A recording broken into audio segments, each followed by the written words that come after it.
Welcome back, everyone. I just want to show off this awesome setup I got going on here. As you can see, I have not one, but two CRT monitors. This is something I've wanted to do for a really long time, but it's really hard to find two monitors that match really well in size and spec, but I recently lucked out. It's easy to take for granted these days how most of the time in any professional setting, you're going to have two monitors. Multiple screens are very, very useful for multitasking, but they didn't used to be so commonplace, because as you can see, you needed a lot of desk real estate to fit two monitors. The machine that's allowing this to happen is just a generic ATX case that I picked up on Facebook Marketplace locally. The onboard graphics of the board that was in it was having a little bit of issues, so I just took a Compaq OEM KASLA Asus board, and the card that's making this possible is an ATI Radeon 7000 Sapphire. I believe it to be a 64 meg, and the Optiquest is running the VGA, while the ViewSonic is running off of a DVI adapter into VGA. As for speakers, yes, the Cosses are back, the hood 50s. But I want to share with you how I got both of these monitors for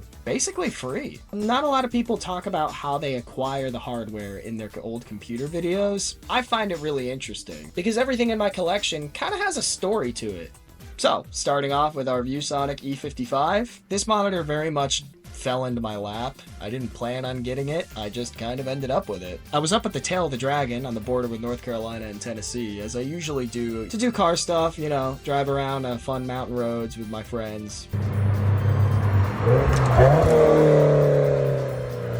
But when I was out there, I checked Marketplace and found a listing for an IBM computer that was for a really good deal, my PC 750. And when I arrived at the meetup location, the guy said, yeah, this is an old business I just bought, and I'm just trying to get rid of all this old crap because I'm going to start living in it. So he said, anything you see in here, you could take. I'm cleaning this place out. So I promptly raided the attic and every other room in the house, and to my glee, it was full of beige computers and monitors. So basically, I took everything that I could and crammed it into my MR2, which was no small feat because my car has a roll cage in it. But I still managed to get 3 monitors, a couple desktops, some keyboards, you know, I just crammed it full, and I drove the rest of the 3 hours home from there. Unfortunately, when I got home, I turned it on and it was horizontally collapsed. For those who don't know, a CRT works by drawing lines up and down the screen, and it does it so quickly that the human eye can't detect it and sees it as one still image. However, when something goes wrong on the analog board of a CRT, it can prevent that line from scanning up and down, and the line is stuck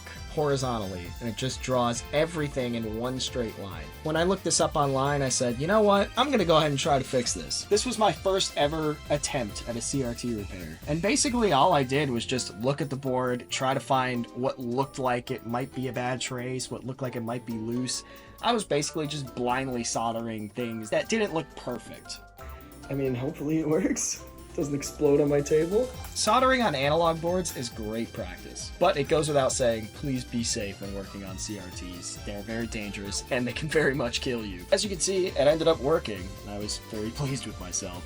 I can't believe I have a working ViewSonic now. That's awesome, dude. So that's the story of this little ViewSonic. The story of this Optiquest is pretty interesting as well. This is also something that I just kind of ended up with. A couple months ago, I listed a Dell computer on Marketplace for sale that I had fully restored. And I got a message from someone in the town that I live, and by the way, I don't live in a big town, that they wanted to be friends with me because they looked at my profile and they saw that I liked cars and computers.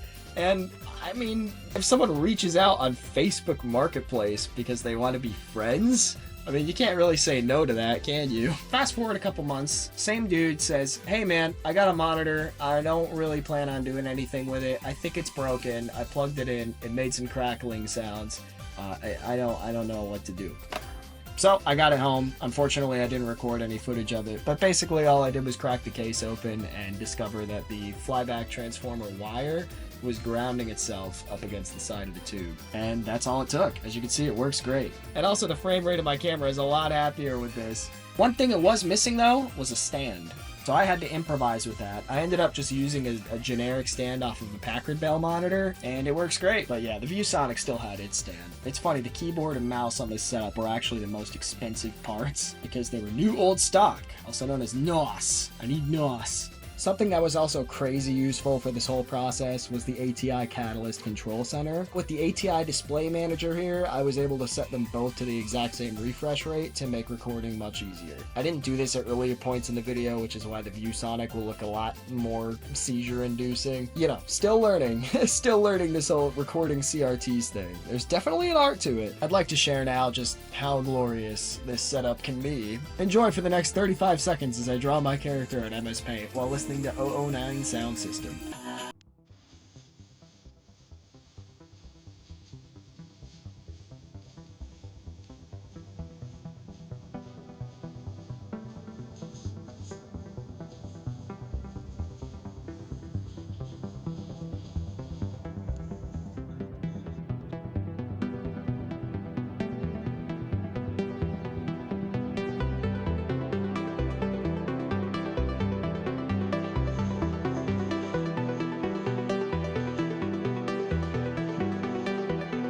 Since this video is severely lacking in direction already, I just want to go off on a little tangent and say, do you know why 009 sound system became so popular? Because back in the very early days of YouTube copyright protection, there was a library you could select from of non-copyright music to replace your copyright striked music with. And guess what was alphabetically first on that list? And that is why anyone that ever used the internet in 2009 heard Dreamscape at least one point. I would also like to give a shout out to GOG. Let's say you build an early 2000s retro gaming PC, something running 2000 or XP, and you don't want to deal with burning CD, cracked copy EXEs, dealing with copy protection and piracy protection on sketchy ISO sites to put some games on your rig that you want to use for gaming. GOG has offline installers that are legacy supported, and I use GOG on my legacy PC constantly. It is so useful, I swear. All you have to do is download the offline installer,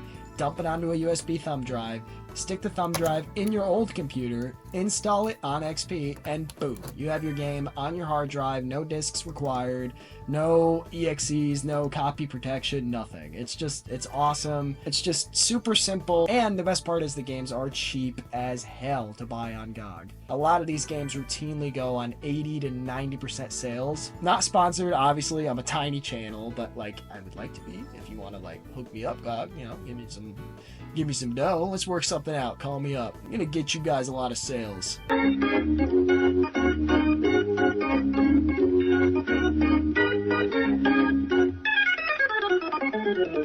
Now, in my messing around with this setup over the course of a couple days, it ran really good, and I wanted to show off that you could stretch a game across both screens at a ridiculous resolution, or play two games at the same time. But unfortunately, the Sapphire started freaking out on me really bad. I should note that I've had this card for about 5 months, and it has been known to be kind of iffy. Sometimes it would give me weird errors and graphical glitches and stuff like that. I think it's just on its last legs. So I shall continue the funny dual monitor thing once I order myself another card of some kind that has two inputs on it. Such is the unfortunate reality of this older hardware. It's getting to be that age. It's getting old. It's getting rickety. And I also just want to say thank you to everyone for 1,000 subscribers. My channel has only existed for 3 weeks. I've only put out 4 videos. That is just insane. Thank you so much. I'm really excited to grow the channel. I will be getting better recording equipment soon, and I'm going to learn how to, do better editing and stuff like that. But I'm really happy to be, entertaining. I mean, this is really fun so far. So yeah, thanks everyone, and keep on liking, subbing, and doing all that. I do read every single comment left on my videos. I really enjoy you guys' feedback. Thank you so much for all the love. I will be doing more. There's more in store. See you later.